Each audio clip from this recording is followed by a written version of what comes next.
Friends नमस्कार, हरे कृष्णा। मैं राजेश और मैं चार्टर्ड अकाउंटेंट एक बार फिर से स्वागत करता हूं आप लोगों को इस यूट्यूब चैनल में। आपने बिल्कुल सही देखा है थंबनेल में कि कॉरपोरेट को 8 साल और एनजीओ को 10 साल।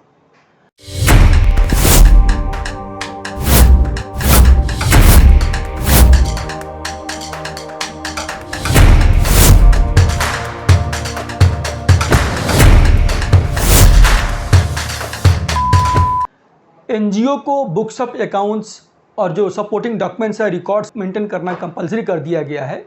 अगर आप इनकम टैक्स में एग्जम्पशन क्लेम कर रहे हैं तो आपको अपना बुक्स ऑफ अकाउंट, रिकॉर्ड्स और कुछ सपोर्टिंग डॉक्यूमेंट्स का पूरा एक लंबा लिस्ट दे दिया गया है। वो सारा आपको मेंटेन करना है। मेंटेन करने में कोई दिक्कत नहीं है, क्योंकि एनजीओ वाले काम जो सही कर रहे हैं, जो जेन्युइन एनजीओ है, उनको बुक्स ऑफ अकाउंट्स या कोई भी रिकॉर्ड्स या डॉक्यूमेंट्स मेंटेन करना कोई मुश्किल काम नहीं है। They have all records they can maintain.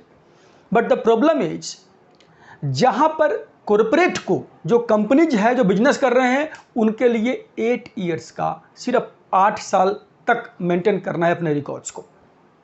वहीं पर एनजीओ के लिए income tax rules 17AA, income tax के रूल 17AA सब रूल 4 में अगर आप चेक करेंगे, जो कि नया आया है, उस रूल्स के अकॉर्डिंग एक एनजीओ को जो कि इनकम टैक्स के एग्जम्पशंस क्लेम कर रहे हैं सेक्शन 11 के, यानी जिनके पास सेक्शन 12A का, 12AB का रजिस्ट्रेशन जिन एनजीओ के पास है, या फिर 1023C का रजिस्ट्रेशन जिनके पास है, उस एनजीओ को अपना जो बुक्स ऑफ अकाउंट है 10 years from the end of assessment year, मतलब अगर प्रैक्टिकली बात करेंगे तो 11 ईयर्स हो गया, यानी 11 साल तक आपको अपना जो बुक्स ऑफ अकाउंट्स है, जो आपका रिकॉर्ड्स है, वो सब मेंटेन करके रखना पड़ेगा। ज़रा सोचिए, इमेजिन करिए किसी कॉलेज के बारे में जहाँ 5000 स्टूडेंट्स हैं। 5000 स्टूडेंट्स का जो डाटा इन रिकॉर्ड्स है 11 ईयर्स तक मेंटेन करने के लिए 4 क्लासरूम को उसी में एंगेज करके रखना पड़ेगा। इतने बड़े रिकॉर्ड्स हो जाएंगे। तो ये कहाँ तक सही है, कहाँ तक गलत? सही तो मेरे ख्याल से नहीं है, क्योंकि ये पूरा पार्शियलिटी है एनजीओ के साथ में। तो गवर्नमेंट को इस रूल को चेंज करना चाहिए। एटलीस्ट एनजीओ को इनफैक्ट कम होना चाहिए। अगर करना भी चाहते तो let us bring it at par with corporate, कि कम से कम 8 साल से अधिक मेंटेन नहीं करना पड़े। 11 साल तो बहुत लंबा टाइम हो गया। और बहुत सारे एनजीओ एसोसिएशंस है मार्केट में, बहुत सारे एनजीओ एसोसिएशन से काम भी कर रहे हैं एनजीओ के लिए। उन सारे एसोसिएशन से मेरा आग्रह है कि आप लोग, मैं भी लिख रहा हूँ, आप लोग भी मिनिस्ट्री को लेटर लिखे कि जहाँ जहाँ जो प्रोविजंस आ रहे हैं इनकम टैक्स में, जो डेट्रीमेंटल टू एनजीओज है, जो एनजीओ के लिए बहुत ही नुकसानदेह है, ऐसे प्रोविजन को चेंज करने के लिए आपको आवाज़ उठाना पड़ेगा। आपको सरकार को अपनी बातें सरकार तक रखनी पड़ेगी। अगर सब लोग मिलकर के अपनी बात रखेंगे गवर्नमेंट तक, तभी आपकी बातें सुनी जाएगी। अदरवाइज क्या होगा? जो भी लोग वहाँ पर है इनकम टैक्स में, जो सिविलिटी में लोग हैं, उनको जैसा मर्जी आ रहा है, जो समझ में आ रहा है, अपने समझ से सही कर रहे होंगे। जो भी समझ में आ रहा है वो लोग करते जा रहे हैं।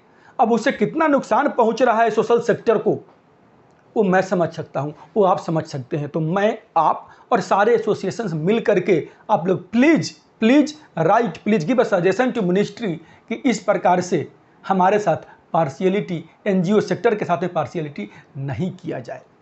तो फ्रेंड्स, मैं फिर से बता रहा हूं आपको, प्रोविजन चेंज होगा नहीं होगा अलग बात है।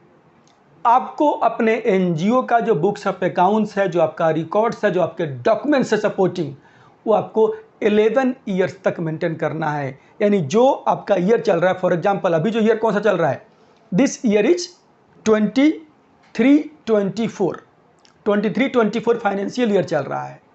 तो इसका असेसमेंट ईयर कौन सा होगा? 24-25, मतलब 31 मार्च 25 को इसका असेसमेंट ईयर एंड होगा। वहाँ से आगे फर्दर 10 ईयर्स तक आपको अपना बुक्स ऑफ अकाउंट मेंटेन करना है। यानी 31 मार्च 35 तक आपको अपना रिकॉर्ड्स, अपना books of account, supporting documents आपको मेंटेन करके रखना है। मिलते हैं फ्रेंड्स ऐसे ही रोचक जानकारी के साथ अगले वीडियो में। तब तक के लिए धन्यवाद, नमस्कार। अगर वीडियो अच्छा लगा हो तो लाइक ज़रूर कर दीजिएगा।